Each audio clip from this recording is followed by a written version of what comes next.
Hello, hello, hello, and welcome to KindaSound Radio. You're here with me, your host, Juliette Bryant. And today we are looking at reflections on the year past. We've come into this period, where the new year is about to begin in our calendar. We've just gone through the winter solstice, which is a time of reflection and introspection, or it's meant to be anyway. We've gone through the Christian Christmas, the return of the sun. We're having the lighter days arriving. And, we're really in this time of going inwards, looking inwards. Today is a full moon in Cancer, so it's very much about emotions. And very interestingly, my oldest boy is 19 today. And when he was born 19 years ago, it was a moon in Cancer when he was born. So that's quite an interesting thing. He was born at 9:32 in the morning and the moon was in Cancer. So he's a Capricorn with a Cancer moon, and we are celebrating his birthday shortly. And it's quite exciting for him because he's off on his travels in just over a week's time to Southeast Asia for anywhere from 3 to 5 months, depending on finances and how it all goes. So he is starting that new chapter in his life of adventure. And as a mother, my oldest child suddenly being 19, well, not suddenly, but feels that way, is a time of reflection. It's a time to look at where I've gone, where I've come from. Samuel very much turned me into the person I am now in so many ways. When I became pregnant with him, that accelerated my journey. When I gave birth to him, that really put me on a different path than the one I'd been on before. It really taught me so much. Each of my children have taught me so much about who I am, about what I'm doing here on this earth. And, sometimes it's very hard being a parent. It's not like you can fulfill all the things that you want to fulfill, but obviously they bring such purpose with them, each of the children. But what I wanted to really look at today is reflecting on my year gone by and some tools and techniques for all of us to reflect on our lives and ways that we can really bring in and manifest what we want with joy and ease and grace in the new year. I think that, it's a very good time. A lot of people go out and party on New Year's Eve, but it's a very good time to really think and be conscious about where you want to move forward with your life. What do you want to do? What's been a success? And this is a really big part of it.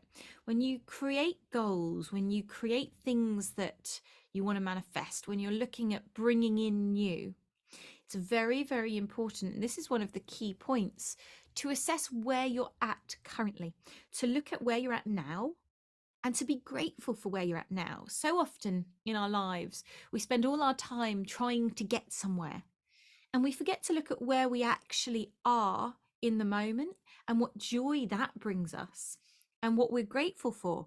There's always, for so many people, I want to get here, this striving, this constant desire to move somewhere else than where you currently are. But where we currently are is a very beautiful thing. Yes, it can improve, it can always improve, but actually, looking at where you've gone, looking at your journey, looking at your life and the beautiful tapestry that is your life, and honoring that. How often do we take time to honor our journey? So this is the invitation today, is to look at where you've been over this last year, over your lifetime if you want, over the last few years. Look at the journey you've been on and look at where it's brought you to. Lovely friends Stephen and Renata Ash have a wonderful song And it goes, the past has brought me to this point in time. The past has brought me to this point. And it always resonates in my brain, those words. The past has brought me to this point in time. So if it wasn't for all the things that have gone on in my past, I wouldn't be here now, with all the lessons and the journeys and the experience that I've had.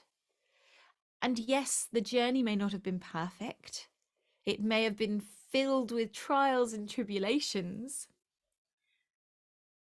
but it's brought me to now.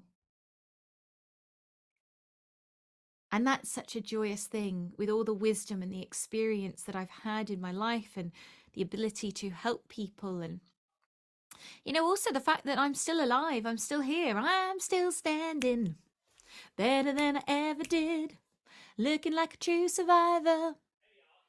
And this is such an important thing, isn't it?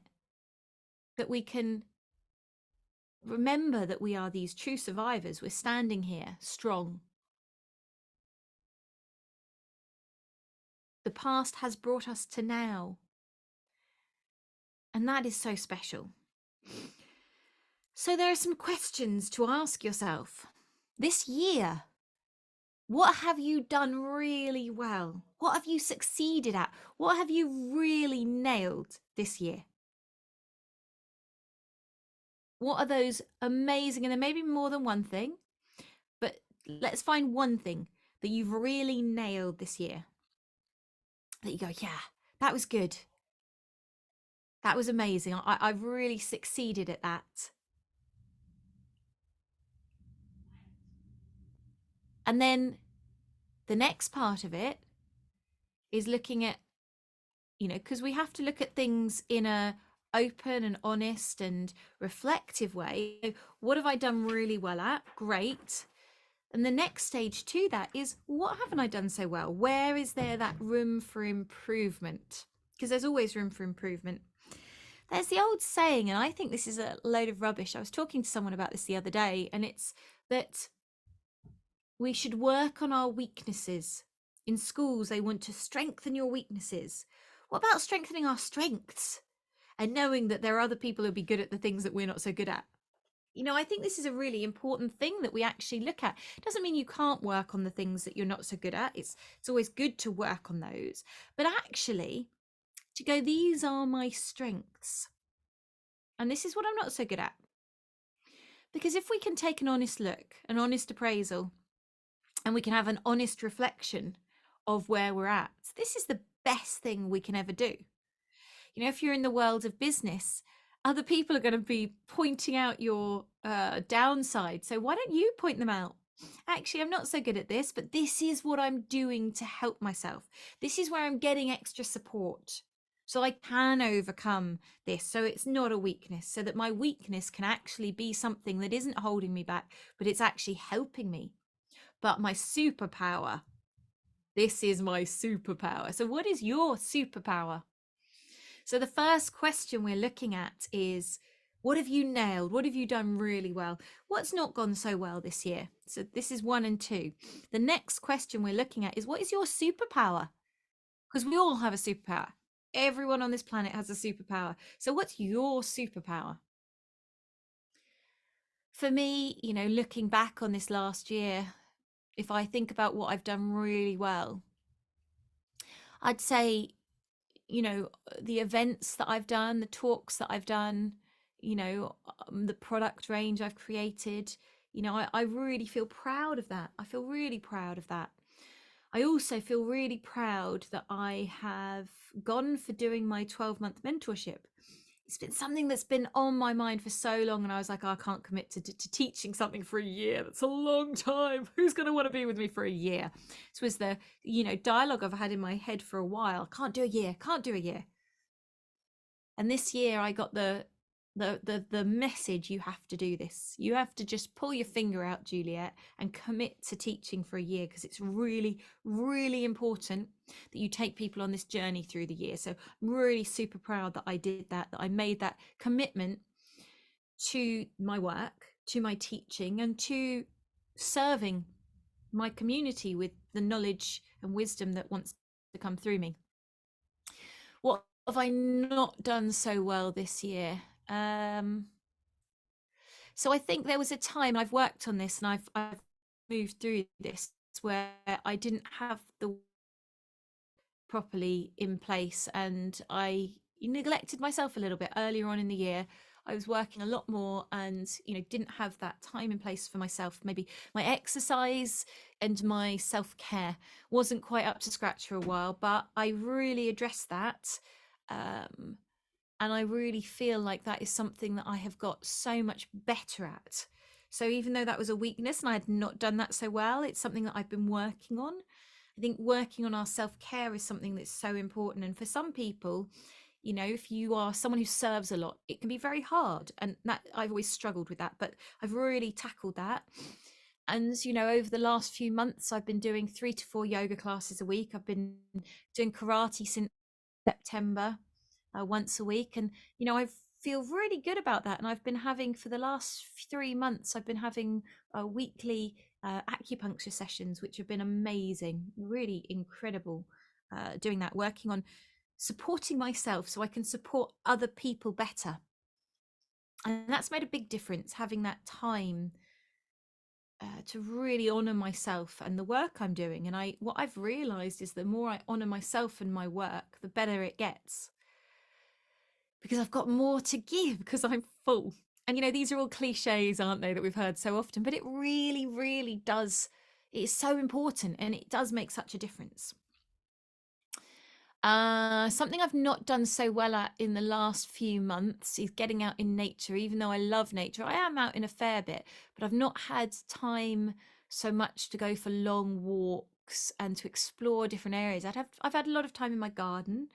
So I've had a lot of time in nature growing, and we did so well growing. That's something I've really nailed this year, growing super well, and that was brilliant. I've been really happy with that. But getting further afield in nature, I haven't done so much this year. It's been very much my garden and my direct vicinity. So I really want to have more adventures out in nature next year. That's something I really want to work on.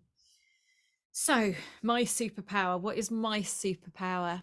I think my superpower really is my connection with the earth and being able to channel that to support others in finding their connection to the earth. I think another superpower of mine is joy, being joyful and youthful and laughing and having that kind of joyful, innocent enthusiasm for things. That's what a lot of people have said really comes through about me.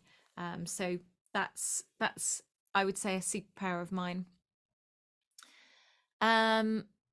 So the next question we're on to. So we've done what you've done well, what you've not done so well, what your superpower is. So moving from there, what we're really looking at now is, where do you want to go? Where do you want to move into? And in that moving into, before that bit, what do you have gratitude for in this moment? Like, I know that what we've kind of said is gratitude as well, but really just taking a moment to think about the gratitude you have right now in your life. What is that gratitude that you've got right now? For me, that gratitude really, I would have to say, comes to my family. And also to the journey that we've been on, all of my family, with Eliar and his journey, and that gratitude for coming through it. It's been a year now that Eliar's been doing really well, but a year ago he wasn't. A year ago he wasn't talking to my husband. He just started to. We were just moving into that now. It just started that transition. So, we've had a really good year of being together as a family again. And that's just, I've got so much gratitude for that. So much gratitude. I've got so much gratitude for all the people who've supported my work. It means so much to me. People buying my products, and people coming to my talks and coming to my events, and people signing up for my mentorship, and people wanting to work with me. That I'm so grateful. So grateful for that. So grateful that there are people that I can do what I know my heart's calling is, I know my soul's calling is, and there are people who feel that too. So that, is so exciting. And I'm so grateful for being able to support people in their health and their well-being, in their journey of deepening themselves. That's been so exciting. And I've had such amazing feedback from people who have done my mentorships or bought my products, or heard my talks. And it's humbling, and I have so much gratitude for that. So that's my gratitude. So much gratitude. I could probably go on all day talking about the things I'm grateful for, because once you start, it's the amazing thing about gratitude is once you start, it opens up these floodgates. Because then, I was thinking, I'm also so grateful my garden, having the space to grow, and for all the things we've grown so well this last year, and all the herbs we've got, and all the medicines I've been able to make, and the food we were able to eat from the garden. I'm so grateful for that. I'm so grateful for my husband and the support he gives me personally, and also in my business. He creates the labels, he creates the flyers, he's there listening to my ideas, supporting me, holding that space for me deepening my work, and being encouraging of me deepening my work, and encouraging of me deepening myself and my own journey, and encouraging of all my harebrained ideas. And when I say, I got a new product I want to create, it's called Supercharge, and this is what I want the label to be. I mean, that was a nuts label I came up with. So the Supercharge was a new product that came out, I think, in the summer. And the label, I said, I'd like to be sat on a mushroom flying into space. So he created it. We then went to our wonderful friend Kev, who's a designer who's done some work for us. Great stuff.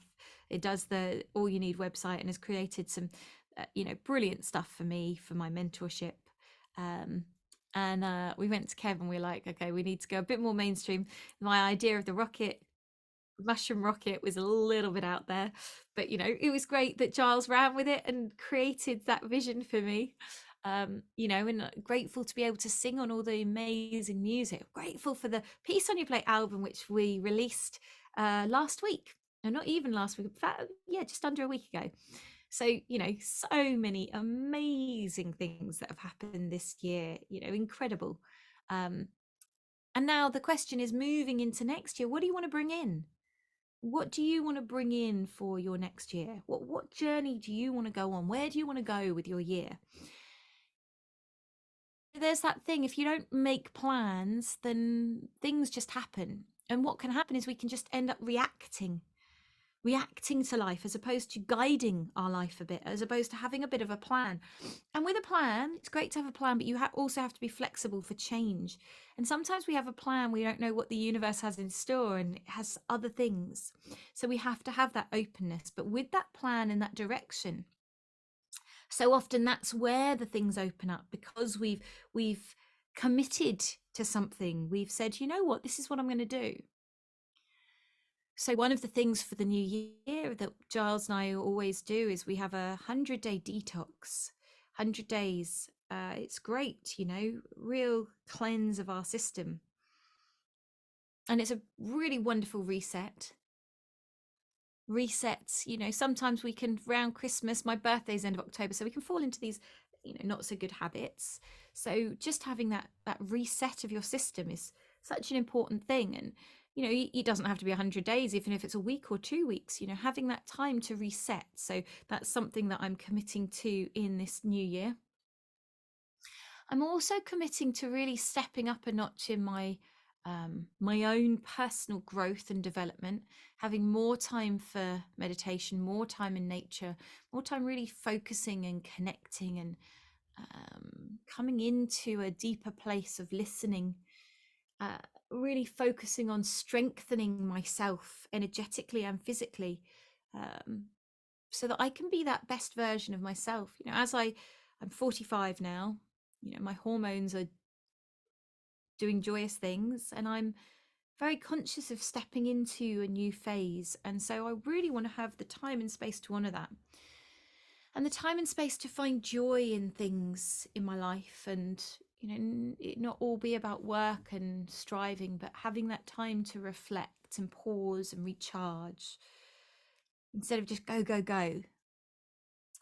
Having that balance with my family and time with them. As Samuel's departing, I become so aware of how fleeting time is with your children as they grow, and how important it is to honor and enjoy as much of it as we can. Obviously, it's hard sometimes to enjoy it when you're in the throes of it, and it can be hard and challenging, but having as much time and space as I can with them and just enjoying life, honoring the beauty that is our life, growing more food. We're going to create another greenhouse and some more beds in our garden so we can grow even more. And I really want to deepen my connection to the earth. I had a profound experience, which some of you will have heard about, only about a month ago, when I was driving and an owl greeted me and a hare greeted me and a deer greeted me, all within about a minute. It's very, very profound initiation. I felt it was an initiation into being an earth wisdom keeper. And I really want to honor that role and to take it on in a greater form this year, and to really deepen my journey with the earth, listen more, connect more. And I really feel that by teaching this plant wisdom mentorship, it's going to really take me on a deeper journey myself as well, because when you guide people, you get guided yourself. And that's such a beautiful thing, and I'm very excited for that journey. Very excited. I'm very excited to see where that leads and what new products might be created, where I'm going to speak and who I'm going to meet, and all the wonderful connections. So that's really the things that I'm thinking about. And we're going to spend on New Year's Eve, we're going to create some vision boards, so all of us, the kids, about where we want to go, so that we can have that up, so we can look at it, so we can consciously create our new year, so we can go into it feeling that alignment with ourselves, with the universe, with the earth, with our truth. That's so important, aligning with your truth. So I wish you all a beautiful new year. I wish you a beautiful rest of your time off, if you have time off, a beautiful time of reflection, beautiful time of honoring that light within you. As I talked about on my show about the solstice is about, having that light within you and fostering that when there's still darkness. The new sun has been born. As we move past the solstice, the sun is rising again. And as that sun rises, we can rise our light within us, so that we can shine so brightly for all to see in our true glory of who we each are, individuals on this beautiful journey of life. So I'm going to finish now with some songs from our new Peace on Your Plate album. You can buy the Peace on Your Plate album, The Forest Garden, from my website, JulietteBryant.com, and you can find out more about my work from there. You can also download and stream Peace on Your Plate, The Forest Garden, from all streaming platforms. As artists, we get very, very little when you stream it, 0.01 pence on Spotify per stream. But if you buy the CD, then obviously we get a lot more of that money, which goes to helping us create more music about, creating these sacred spaces like the Forest Garden, like John Barker's amazing Maypole Forest Garden. Incredible place that he's created there with his father and other people supporting him. So I'm going to leave you now with some songs from The Forest Garden by Peace on Your Plate. Much love and Happy New Year to you all.